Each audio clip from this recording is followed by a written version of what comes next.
Greetings, YouTube. I'm currently reading a book that deals with the colonization of New England, specifically Maine, or I should say invasion would be more a proper term, um, during the late medieval and early modern era, the early 1600s, the 17th century, which got me thinking about um, heirs and inheritances and such, which led me to think of bastards. Now, if I remember correctly, Welsh bastards actually could put a claim in to their father's estate because they were recognized as being legitimate heirs because they were still his children, regardless of the fact that they were born out of wedlock, which I always thought speaks well of the Welsh. But most places don't allow that. But that got me thinking. In a world of magic, I'm talking specifically about D&D and Pathfinder style worlds, but they would work for anything that has magic of some variety. You would have the option of being able to identify heirs through magic and being able to use magic to decrease and increase fertilities. For example, I have, since second edition, I've always allowed alchemical substances that provided contraception. A person takes a dose of this stuff, and for the next 30 days, next month, moon cycle, whatever, they are sterile. And then they wait a month without taking it, and they would have full fertility, normal fertility for them after that point. Low cost, particularly useful for sex workers or people who are on the road and don't want to be leaving a string of children behind them. Or getting pregnant in port while they're on an adventure, if it's in the case of a woman. By the same token, you could have magic which increases fertility. You could, for example, have an alchemical substance which gave a small boost to fertility chances, say 10%, 20%, something like that. I would probably say 10% for an alchemical substance. But if you actually used proper spells or potions, or scrolls based off of spells, I would allow, say, for example, you cast this thing or take the potion, and a single person taking it in the union would have a 50% chance of increasing the rates of fertility, and if both of them took the substance, it would be a 100% chance of fertility within, say, it would last for 24 hours, something like that. So if you really wanted to have a kid, if you were biologically capable of having a kid, you could have a kid. This also opens up to the idea to more powerful magics, which would allow creatures and beings of the same class to have offspring. So two mammals. So that's where you get the hybrids from. Say in a world where naturally no of the sapient species, the hominid species, can interbreed, like orcs and humans. They can't interbreed unless magic is involved. So that's where half-orcs come from, or half-elves, or something like that. And it would also mean that would be where the weird combinations you find in fantasy worlds could come from because of these magics. And you'd need more powerful versions of it if you wanted to start mating things that were further afield, say a non-hominid and a hominid. So you end up with centaurs and things like that. Maybe that's where they came from. Okay?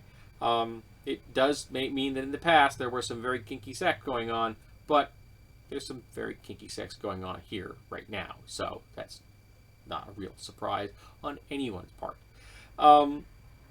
You could also do sexual selection. So you could have an alchemical substance, say, that gives you an increased chance of having a specific gendered child, or a spell which greatly increased it or even guaranteed. So a king who felt that he really wanted a daughter so that he would then be able to have this daughter in a future point and be able to use her as a bartering chip for, or queen doing this, for allies and ties and treaties and things like that, you could do it that way. Or a nation where having the first child must be male because of hereditary stuff, and they're more important. It can be ugly, but the magic could probably help you get the specific sex selection you want. And really powerful spells, maybe the sex selection gets even more flexible. You end up having children that are specifically non-gendered. They're hermaphrodites. Why? You could do it with enough magic. And I'm not saying you necessarily should, but there's a possibility that there's some group out there that might do it if the technology were available, and that's what magic is, a form of technology. My cat is not helping. Now, you can also do things like checking paternity with magic. Now, low-level magical paternity would require the presence of the parent. So, for example, if you have both parents who suspect that they are, and they want to check a child, and you have samples, their presence or blood or something, but from both of them, you'd have a 100% chance of knowing whether the child belongs to these people. Only one parent, you need a more powerful version of the spell. Or if you're not using, the D&D Pathfinder thing, a greater DC, it requires more spell points, the ritual's longer, more expensive, you get the point. And if you only have the child, then it even costs more. But that same level right there maybe could also help you detect siblings. And a more powerful version could help you detect cousins. So you could get a much better idea of family trees. And except for what I'm about to go into next, this would allow genealogy to become a precise science. Now, why isn't it a precise science? It's not a precise science because there's going to be countermeasure spells. For example, there are going to be spells which mask a person's parental connection, so they cannot be connected to someone that wants to know, are you my parent? And of course, you'd need more powerful versions, as the more powerful versions of the detection spells were being used. This is essentially a detect parent spell and countermeasures thereof. You could also have tests that are about false positives. So you cast the spell and you pass yourself off as someone's heir because the spell on you makes you seem to be their offspring, or the person isn't lying because they have been convinced they are someone's offspring and a third party has cast the spell on them so that they can then manipulate them at a later date once they have been accepted as the heir. These kind of things have happened in the real world, pushing off people as heirs that weren't just to make a buck. And there's no reason it wouldn't work here. So these are just some of the ideas that kind of came out of my just pondering about bastards. And what, in the real world, it's really, especially in a pseudo Middle Ages, it's really hard to detect that. Or in real world, in Middle Ages, it was hard to detect that. It was hard to detect that until the 20th century. And even it took the late 20th century for them to get with any certain level of accuracy. See, I don't want to just run a realistic world in the sense of a copy of our Middle Ages. Magic changes everything. So I want a magical world, which means spells and magic should be applied to everything they can be applied to. There should be no corner left unsearched or discovered as far as magic is concerned. And you know as well as I do that alchemists are going to be trying everything under the sun, not just because they're interested, but because there's a buck to be made. If you can get up a new alchemical substance that does something that in an easier, faster, more assured way that is currently being done through mundane means, you're going to make money off of it. I mean, you and I could make our own household cleansers. There's nothing stopping us from doing this. How many of us make our own household cleansers?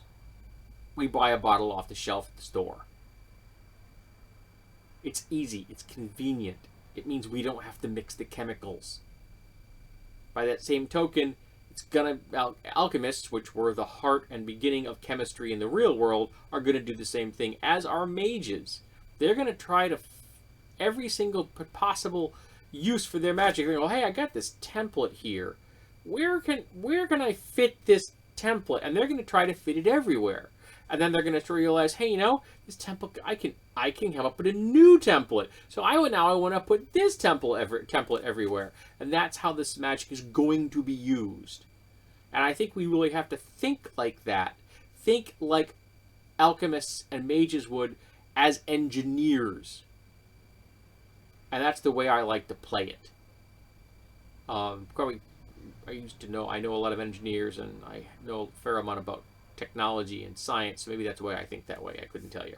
But these are just some ideas I'm throwing out there as far as the use of fertility, fecundity magic, contraceptive magic, paternity magic, and of course countermeasures thereof. Maybe spells that allow you to cut through contraception. So your partner or someone has taken a contraception, but you've got a more powerful spell or magic that will allow you to impregnate or become impregnated by that person, even though they have made an attempt to prevent that. These things happen in real life. There's no reason to think that they wouldn't happen in a world of fantasy and magic. Where there are cases where people have poked holes in condoms intentionally to get someone pregnant or become pregnant by someone.